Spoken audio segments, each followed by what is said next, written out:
कि वही होगा तो मंजूर खुदा, और मंजूर खुदा यही है कि मौत की सज़ा, खून की सज़ा। आपके माध्यम से मैं एक तो ये गुहार लगाना चाहती हूँ, अगर आप मुझे कर सकते हैं तो मोदी साहब से मेरी मुलाकात करें। एक दूसरा, मुझे इंडियन जुडिशरी पर पूरा भरोसा है। 32 साल के बाद टाडा ये बैरर फंडिंग का जो फैसला आया है, बड़ा खूबसूरत फैसला आया है। मुबारक है यासीन मलिक को भी और हमारे देश की बात करें। कौन सी किताब में जो है वो पूर्व लिखी हुई है और वो कौन लोग हैं जो उनको वो बातें बताते हैं? बेटा मैंने कहीं नहीं पढ़ा। अगर आप मेरी संगत में रहते हो, मैं जैसे जो है यासीन मलिक सुधर गए, जो उन्होंने अपने बयान बदल दिए, अब जो कबूला है उन्होंने जो कहा कि अपने जो भी उन्होंने कानून हाथ में लेकर जो है जो भी काली चीज़ें हमारे जम्मू कश्मीर के अंदर की, वो क्या लगता है कि बड़ा प्यारा सवाल। मेरे सवाल में से मौला आदमी बना है। मैं तो ये कहूँगी मौला आदमी बना।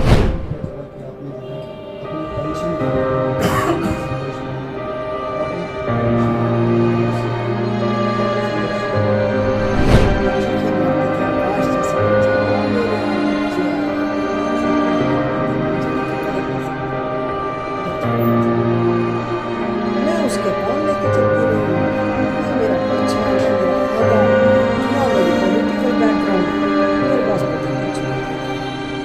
लेकिन कुछ ना होते हुए आज मैं पूरी दुनिया के पास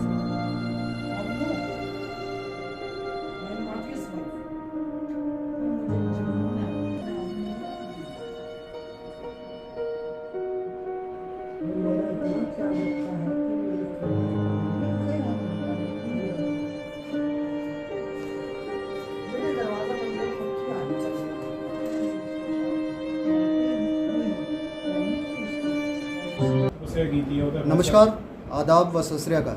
मैं हूँ सुलिंदर परिहार और आप जुड़ चुके हैं चैनल 1 के साथ। JKLF के जो चीफ थे मोहम्मद यासीन, आज जो है उनके ऊपर जो है एक्शन लिया गया है बड़े समय के बाद। वो जिस तरीके से प्राइम मिनिस्टर के साथ, हिंदुस्तान के प्राइम मिनिस्टर के साथ मिलते थे, चीफ मिनिस्टर्स के साथ मिलते थे, लेकिन आज जो है आज उनके ऊपर जो है कोर्ट ने एक बहुत बड़ा फैसला जो है सुनाया है। आपको मैं बताऊं कि अभी मैं एक शहीद परिवार के बीच में हूं। स्क्वाड्रन लीडर रवि खन्ना जी के घर पर हूं और उनकी वाइफ निर्मल खन्ना जी मेरे साथ में बातचीत करने के लिए है, तो इनसे बातचीत करेंगे क्योंकि इन्होंने लंबा संघर्ष जो है किया है। 32 साल तक ये संघर्ष करती रही, लेकिन आज इनसे पूछेंगे कि कितना सुकून इनको मिला है। मैम, स्वागत है आपका। हाँ जी बेटे, मुझे बहुत सुकून मिला है। ठंड पड़ गई है। इनके 32 साल आपने संघर्ष किया, हाँ जी, हर जगह पर गई। हाँ। आज कैसा महसूस हो रहा है? क्या लग रहा है कि वो जो राक्षस है, जो सोचते भी नहीं है किसी को मारने से पहले कि उनका परिवार है, उनके बच्चे हैं, क्या कहा? बड़ा दुखद है कि अगर इंसान को ये पता हो कि हमारी एक गलती की वजह से कितना भीषण अंधकार छा जाएगा, तो शायद उनको भी थोड़ी समझ आ जाए। बेसमझी में पता नहीं ऐसी क्या गलतियां कर जाते हैं। मैं आपको बताती हूँ, मेरे हस्बैंड के पेरेंट्स 10 महीने के अंदर मौत को पुकार के आंखें बंद करके अपने बेटे को ना बस पैरों पे बिठा के तो गाते रहते थे, चूटे माया। बस 10 महीने के बाद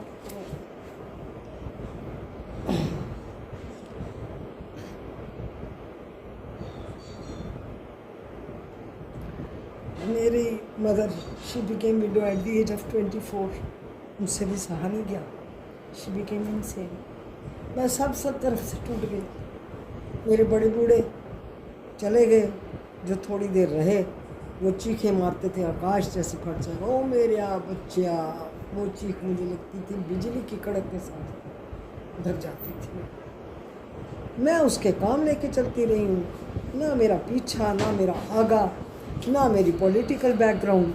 मेरे पास बेटे कुछ भी नहीं था। लेकिन कुछ ना होते हुए आज मैं पूरी दुनिया को ये मैसेज दे सकती हूँ, जे तू मेरे वल हैं वो क्या मुँह छंदा। जब रब ने ही मेरे को अपनी गोद में उठा लिया हुआ था, मेरी गुरु कृपा से मेरे सारे काम फूलों की तरह होते गए। ठीक है, इस शरीर को पुरुषार्थ तो करना पड़ा, श्रम से ही सिद्धि है, मेहनत से ही सिद्धि है।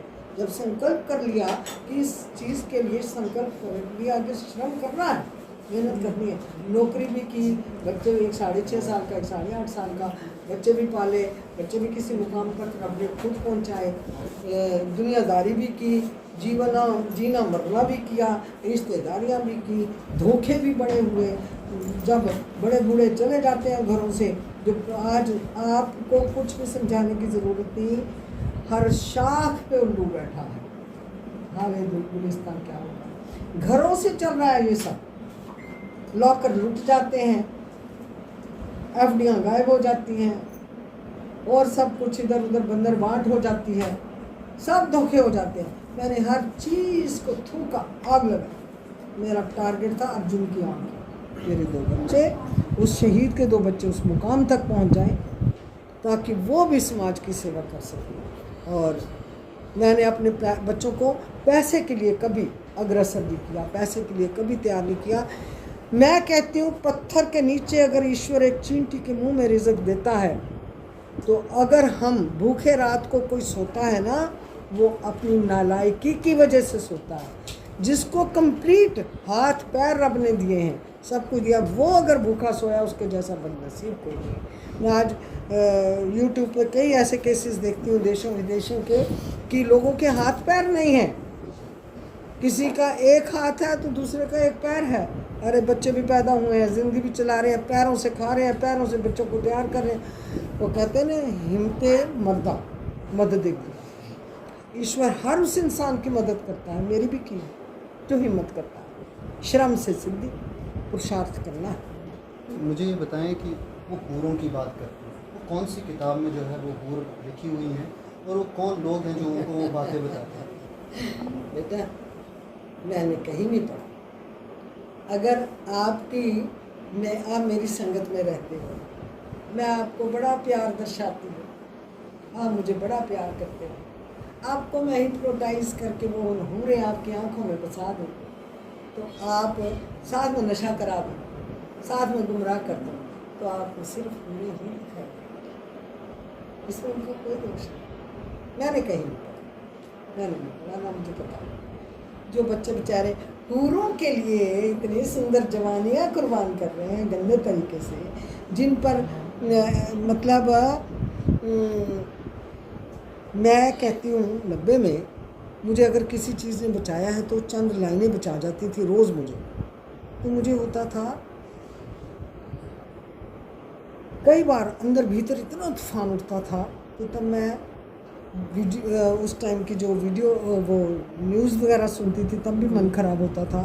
तो यही कहती थी, त्यागती हूँ वर घर ना कभी, क्योंकि तू है आतंकवादी। मैं हूँ माँ धरती, माँ भारती की, त्यागती हूँ वर ना घर। ऐसे वर ही नहीं चाहिए, ऐसी माँ बच्चियाँ तैयार होनी चाहिए जिनको सूझबूझ होनी चाहिए।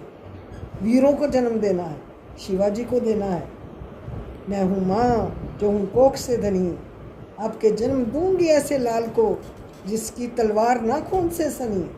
शिवाजी जैसा मेरा लाल हो, मैं माँ हूँ जो हूँ कोख से। इच्छा होनी चाहिए अच्छी राह पर चलने की, और एकमात्र शक्ति नारी में इतनी शक्ति है। अब एक नहीं 2 मात्राओं से नर पर है नारी भारी, लेकिन उससे पहले अपने चरित्र का एनालिसिस करना बहुत ज़रूरी है। क्या मेरी जीवा पर हर वक्त सच है? क्या मैं जो सुनती हूँ, क्या उसमें से सार मैं ले लेती हूँ, थोथा मैं छान देती हूँ?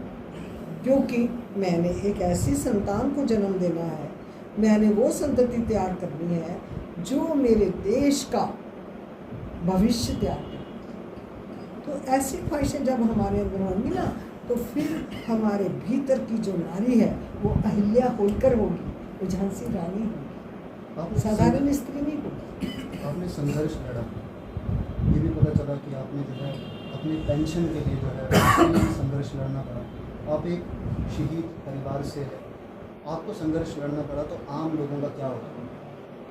देखिए जी, आज दफ्तर में कोई काम कराना होता है ना किसी ने, मेरी बात का बुरा नहीं मानना, उनको लगता है इस स्कॉचिंग हीट में कौन जाएगा, धूप में कौन जाएगा, अपने एसी रूम से निकल के कौन जाएगा। आज क्या है, ये माया का साक्षात्कार है। इन सोर्स मनी बहुत आ गई हुई है।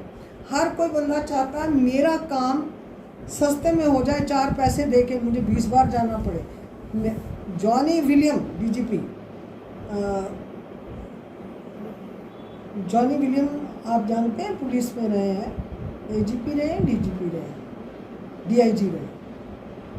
चलो, जॉनी विलियम साहब वो बच्चा है, बच्चे के तौर पर मैं छोटा भाई मानती हूँ उनको। उनकी वाइफ ने, वो मुझे बहुत पर्सनली जानते हैं, उन्होंने एक बार कहा था इन ए कंट्री, जब मैंने देवे गौड़ा जी को राजभवन में एक सवाल किया था, फारूक साहब की हुकूमत में हुआ था। सुबह राजभवन में जाके खड़ी हुई थी, ना पानी, ना नेचुरल कॉल के लिए, ना लू, किसी के लिए मैं नहीं गई। मुझे वहाँ वो जिनको अवार्ड मिले थे वो सब उठा के फेंकना चाहते थे सड़क से, लेकिन मुझे कोई नहीं हिला सका। मैंने कहा क्रेन लाओ, फिर उठा के फेंको, मैडम आप जाइए, मैंने कहा आप फेंक दो।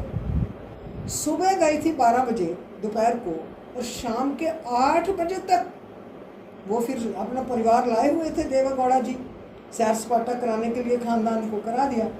और 8 बजे रात को राजू साहब वहाँ थे, हमारे जो पुलिस के, उनकी ड्यूटी भी थी वहाँ। और ये जो कई प्रिंसिपल सेक्रेटरी थे वहाँ पर, और कई थे, और भला हो उनका बीके अग्रवाल का, वो भी अंदर थे, सब लोग थे। लेकिन इतनी जान पहचान होने के बावजूद मुझे एंट्री नहीं मिली। उसके बाद वहाँ वज़ीर, जो त्रिलोचन वज़ीर जिनका पीछे वो जो अब नहीं रहे, उनकी ट्रांसपोर्ट कंपनी ने कहीं देवे गौड़ा साहब से एक लेके जानी थी कोई डेपुटेशन, उसमें एक औरत कम थी। तो सबको पता था ये औरत सुबह से लेके रात पड़ गई है, हिली नहीं, तो कम से कम इसको पूछ लेते हैं। मुझे पूछा कि मैडम आप जाना चाहेंगी? मैंने कहा जी नेकी और पूछ। और मुझे चलो जैसे भी मैं अंदर गई, ईश्वर जानता है कि मैंने सुना था कि धरती नापी थी हमारे देवताओं ने 3 कदमों में। उस दिन मेरा भी 2 कदमों 3 कदमों में मैं राजभवन के गेट पर थी। वहाँ 7-7 फुटे साउथ इंडियन जो थे सिपाही वो थे, उन्होंने मुझे एंट्री नहीं दी। मैडम आपका नाम नहीं है? मैं सच बोलती हूँ, मैंने कहा I am so and so, I am aggrieved, I am martyr's wife, I have been denied to meet him. इनका डेपुटेशन है, इनके पास एक औरत की कमी है, इन्होंने मुझे कहा, मैं राज़ी हो गई। Now it is your sweet will, आप मुझे जाने देंगे तो ठीक है, नहीं जाने देंगे तो हरी इच्छा, कोई बात नहीं। मैंने तो पूरा काम किया है, पुरुषार्थ किया है, श्रम किया है। जब मैं जाके बैठी हूँ, आपको सुनना चाहिए ये, जब मैं बैठी हूँ जाके, तो परवेज़ दीवान साहब थे प्रिंसिपल सेक्रेटरी, आज सुने वो, उनको भी किसी ने बाहर से फ़ोन कर दिया, वो चली गई हिंदुस्तान पूरा लिखवा लेगी अपने नाम पर, एज इफ मैं पता नहीं भारत माँ खुद प्रकट हो गई थी उस का त्रिशूल पकड़ के कि हिंदुस्तान इसके नाम पर लिख दो। मैं भिखारन नहीं हूँ, मैंने किसी से कुछ नहीं लिया हुआ अभी तक। लेकिन जब मैं अंदर गई तो देवे गौड़ा साहब के साथ मेरी मुलाकात हुई। मैंने उनको सीधा एक सवाल किया, is your daughter in law a martyrs wife, defence martyrs wife? वो छकपका गए, उनको जवाब देना मुश्किल हो गया, औरतों की तरह उनकी आवाज़ है, वो घबरा गए। उन्होंने सबको कहा भाई इसको पूछो ये क्या बात कह रही है। मैंने कहा यस, सतीश शर्मा थे उस वक्त कांग्रेस के पेट्रोलियम मिनिस्टर, और मुझे पेट्रोल पंप अलॉट होना था, मेरा पेट्रोल पंप उसको दे दिया गया। मैंने कहा किस एवज में दिया गया उसको, मुझे समझाइए, बताइए। I have come. इतना साफ सवाल करने की जुर्रत आप में होनी चाहिए, मेरे में जुर्रत है साफ बात करने। मुझे मौत से कोई डर नहीं लगता। जिस दिन मैंने मरना है उस ऊपर वाले ने सारा इंतज़ाम किया हुआ है, किसके द्वारा, कैसे, क्यों, किस घड़ी, किस जगह, वो सारा इंतज़ाम है, कोई बात। लेकिन सच मैंने बोलना है। और ये लोग बड़े हैरान हुए, उन्होंने कहा भाई जल्दी से लिखो इसका। अपनी डॉटर इन लॉ का पता नहीं कैंसिल कराया कि नहीं कराया। पेट्रोल पंप मिला है मुझे बाद में, मैंने डायरेक्ट रिहेबिलिटेशन दिल्ली जाके पेट्रोल पंप सरेंडर किया है। जिस दिन मुझे पेट्रोल पंप मिला मुझे कहा कि तुम रिज़ाइन करोगे अपनी सर्विस, और मुझे रात को कबीर जी का दोहा याद आ गया कि जब घर में दौलत आती है तो बिच्छू के जितने डंक होते हैं इतनी बुराइयां घर के अंदर आ जाती हैं। मैंने कहा मेरे बच्चे कहेंगे जा माँ तेरा बेड़ा घर को प्यो साडा शहीद हो गया और तूने हमारे साथ ये बुराई की, कितनी गंदगी कूड़ा इकट्ठा कर गई, हमारी आने वाली अंश औलाद खराब हो। मैं सुबह मालवा पकड़ के चली गई वहाँ, वो हैरान है, पूरा इतिहास हैरान है। आई सरेंडर्ड दैट पेट्रोल पंप। लोग मेरे पास आए हैं, उस टाइम मुझे कई करोड़ रुपए लोग देने को तैयार थे। यहाँ पर भी पेट्रोल पंप, इधर वो कांग्रेस के एक लीडर थे, उन्होंने बाद में यहाँ पर अलॉट करा लिया। मैंने कहा वो शहीद हो गया, मैं उसको अनकैश नहीं करूँगी, नेवर एवर। जिस चीज़ को मैं त्यागने गई हूँ उसी के साथ फिर निपट जाऊँ तो लानत है।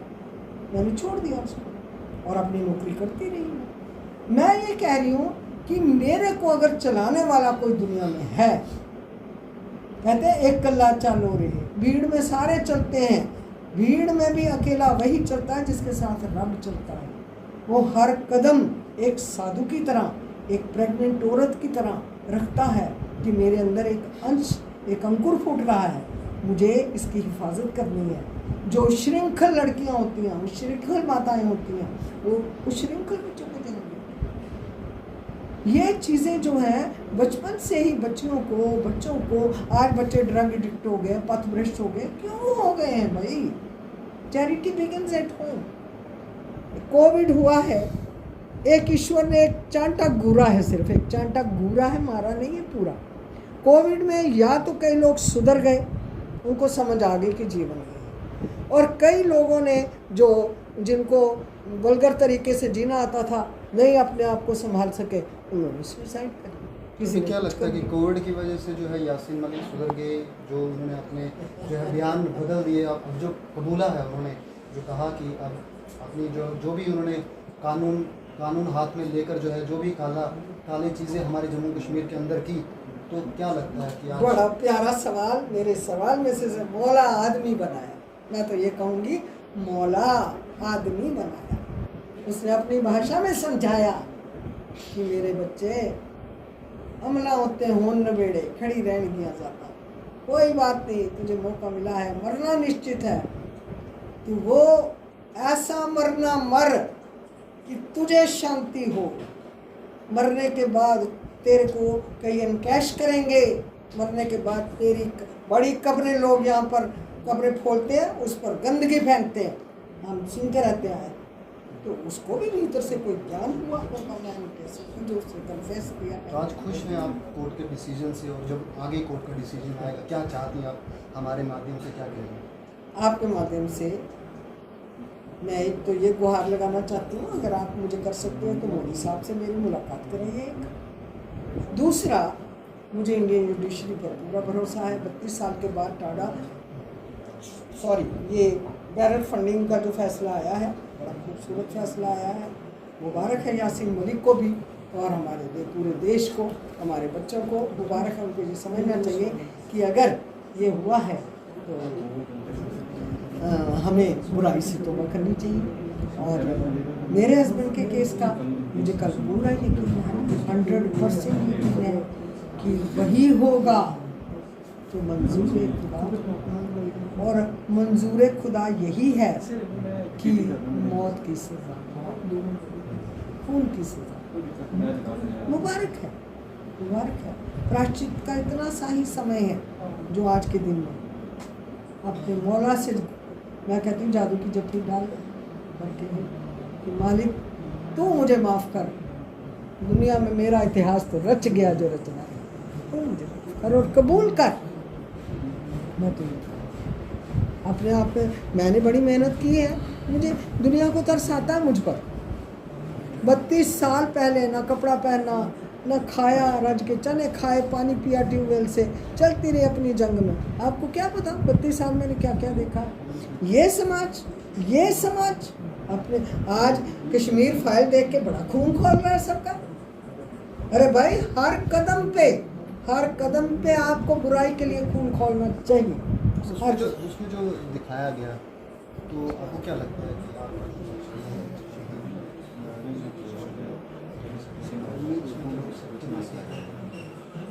नहीं, मैं अरे भाई उनको पता स्क्वाड लीडर करना 25 जनवरी को शहीद हुए थे, सिनेमैटिक सीन बना दिया उन्होंने। मैंने ऑब्जेक्शन रेज की है कि सच्चाई ये है, अगर आपने इतनी क्वेरी की, इतनी मेहनत की, आप अमेरिका लंदन तक गए, मेरे पास भी आ जाते, मैं आपको बता देती सही बात क्या है। वो ब्रीफ केस भी दिखाती, थोड़ी स्टोरी नरेट करती, आप भी चाहते रावलपुरा में FIR भी वहाँ से देख लेते, मेरे पास आते, मैं आपको सच्चाई बताती, आप थोड़ा और जो सही है वो, वरना मेरे हस्बैंड का नैरेटिव चेंज हो गया, वो सीन से नैरेटिव चेंज हो गया। वो फूल दे रहा है, बच्चे फूल दे रहे हैं, टॉफियाँ दे रहा है, तो गोलियाँ मार के चले गए। नहीं, यासीन मलिक की एक गोली लगने के बाद भी उन्होंने उसकी गन एयर में खाली की थी और एक की जान बचाई। ये नैरेटिव चेंज हो गया, इसके लिए मैंने आवाज़ उठाई। तो आप देख सकते हैं कि इन्होंने कहा है खून का बदला खून, यानी उनको जस्टिस तब मिलेगा जब उनके साथ भी वैसा ही हो जैसा उन्होंने किया था। कर्मों की सज़ा जो है, वो सज़ा जो है कर्मों से ही मिलती है कि उन्होंने कर्म कैसे किए हैं। तो इनके संघर्ष को सलाम और रवि सर के बलिदान को सलाम। हम सभी लोगों को कमेंट के नीचे जो रिक्वेस्ट इन्होंने की है कि ये प्राइम मिनिस्टर मोदी जी से मिलना चाहते हैं, आप कमेंट में जो है हमारे प्राइम मिनिस्टर जी को टैग कर सकते हैं, ताकि इनकी बात उन तक पहुंच पाए और वो इसके ऊपर क्या कुछ करेंगे वो भी दिखाएंगे। आप बने रहे चैनल 1 के साथ। सुलिंदर परिहार को दीजिए इजाज़त। जय हिंद, इनकलाब जिंदाबाद।